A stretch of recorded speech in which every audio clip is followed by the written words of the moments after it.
What is going on, guys? Welcome back to Hippo Supercoach, and today we've got the round 19 review. So we've scored the 2,621, which I'm pretty happy with, to be honest, considering a little bit went wrong in the team. But yeah, Sam Walsh getting injured was obviously annoying. I think he was safe for at least a 180. I think he was on 100 up into the second quarter. So yeah, the dude was going nuts, and hopefully it's precautious. But I don't know, hamstrings. I don't know how it's going to affect my team and Carlton. To be honest, it's really annoying. We'll talk about that later. But yeah, first time in the top 1K, which I'm pretty happy with. 829 rank. I don't know if I can hold this rank just because, look, I've got cover, but only one trade left, and if I have to use it on Walsh, that's probably, I think most people are in similar positions where we've only got one or two trades left. I hope that's the case. Anyway, let's get into it. So, Nick Dacos 99 copped a hard tag. I think I called this in the captain's video. I assumed Dacos was always going to cop some attention. So yeah, 99 with a hard tag. He's a gun, this kid. And I think really weird what Port did. So they've actually stopped the tag in the fourth quarter, and they started tagging to go, who had absolutely no impact.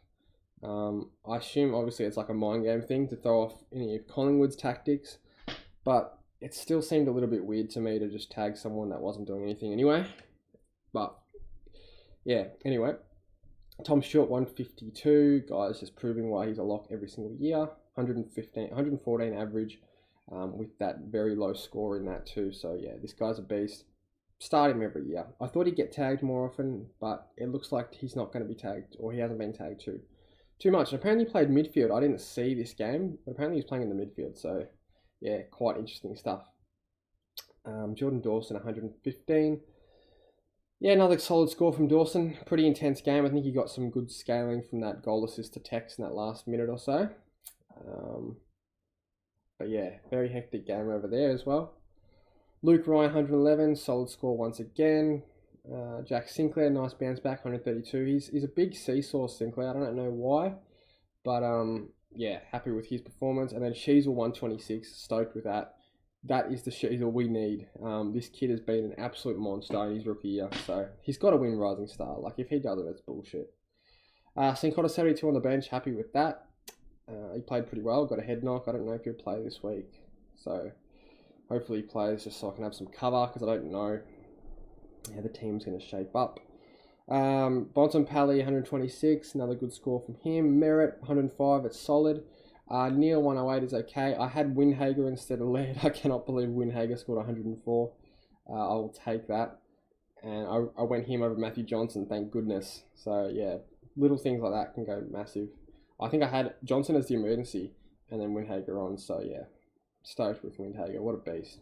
I'm telling you now, this kid is good. Anyway, moving on, Brayshaw 116, good score. The midfield did all pretty well. The only annoying one was Tuke Miller, and he started off well. I think he was on like 50, like halfway through the second quarter, or like early in the second quarter. And yeah, I don't know, just sort of faded out. I didn't watch this game fully. I saw people in the fan footy chat saying he was just jogging around, so I don't know if that's a good sign, but I hope it's not like a role situation where he was just playing forward. So if someone can let me know on that, would be much appreciated. Callum Miller's really nice score, 107. Vital 31, yeah, whatever. Tim English 134, so I took his VC score, obviously. Happy with that. And then Marshall went 124, so happy with that. Nice bounce back from him as well. Dunkley 115, he started off slow, but he really came good in that last quarter. Goulden 66, look, he is susceptible to the low scores. But look, the guy's been going off, so you can't hate on him. Rosie 117, happy with him. He's been unreal. I don't think he'll be a forward next year, which is really annoying. I'm actually going to make a video. I don't know if I should do it like nowish or the end of the season. I think probably the end of the season. I'm going to talk about like the must-haves next year. I'll tell you right now, Tim English, Nick Dacos, Tom Stewart, they're all going to be must-haves, like no doubt. Josh Dunkley is a mid-only as well, in my opinion, is a must-have. Anyway, moving on, Taranto 91, he started off very poorly. I think when I checked at quarter time, or just before quarter time, he was on -10. I'm thinking, holy. He's going to have a bad one, but he came good in the end, so happy with him. I don't think he'll be a forward next year either. Hasn't touched the forward line.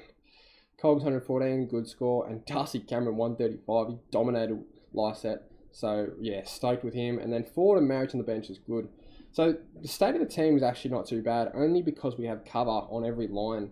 If Sincona misses this week, then obviously we're a bit vulnerable in the back line. But look, Windhager, I think my play for Walsh is to see what Windhager scores. When do they play? Don't tell me they play last. Well, they nearly play last. Can't play first. Yeah, okay. I think this week I'll hold Walsh even if he misses, and just field Windhager because I think he's averaging 90. I think he's got a 3 round of 90 Windhager. So yeah, the dude's been balling. You can't deny his form. I think I'll just have him on the field for now until he, Supercoach finals, then we have to make a tough call. But I think if I can keep that one trade up my sleeve as long as I can, that would be huge. So yeah, if Walsh and Laird miss, then I'll have to consider trading one. Just because I don't know if I can trust Matthew Johnson, especially at GMHBA against Geelong. Yeah, I'm not sure I'm willing to trust that curly head prick. But in terms of vice captain, so now it's actually getting very, very tough for these VCC options because Supercoach finals coming up. Everyone wants that spot in the top 4 or top 8 in your leagues, so it's like we got to nail these VCCs. And I think early on, look, I don't mind Nick Dacos, but I do think he'll cop Ed Curnow, so that's one to watch. Yeah, I don't think I'd risk him. I think Bont against GWS is pretty safe for a 120. Neil against Gold Coast or Dunkley against Gold Coast as well could go large. I just don't know. I think can English dominate Briggs as well? That's another thing. Tom Stewart at GMHBA is also a good shout. I don't know how he's gone against Freo in the past, but I think Freo are one of those teams that like to bomb it in a bit. He went at 187 against them. He only went 91, but that was at Optus. 187 in round 7. Jeepers. That was at GMHBA, I think. So, yeah, that was. So, I don't mind Tom Stewart this week. Maybe Tom Stewart into English play at the same time, so you can't go Bont and all that. I feel like Merritt's due, but he might cop Rowbottom. Rory Laird against Port. Will Drew will probably tag one of them. And then West Coast and North, the two easy beats are playing each other, so we can't really go anyone to exploit them. So it's really tough. Taranto against Melbourne might not be the worst thing. I don't know, man. It's going to be hard. I think early on, I think English is just safe. And I think English into Dunkley. I reckon that's what I'll probably go. English into Dunkley. But yeah, like I said, in terms of trades, I'm going to probably just wait and see what injuries I have, and then we'll play from there. So thanks for watching, guys. Hope everyone's had a good week. Let me know what rank you are now. Hopefully my team can finish in the top 1K. It'd be nice. Yeah, provided no injuries, I think we'll be okay. But yeah, that's it for the video, guys. Hope you have a good week, and I'll see you in the next one.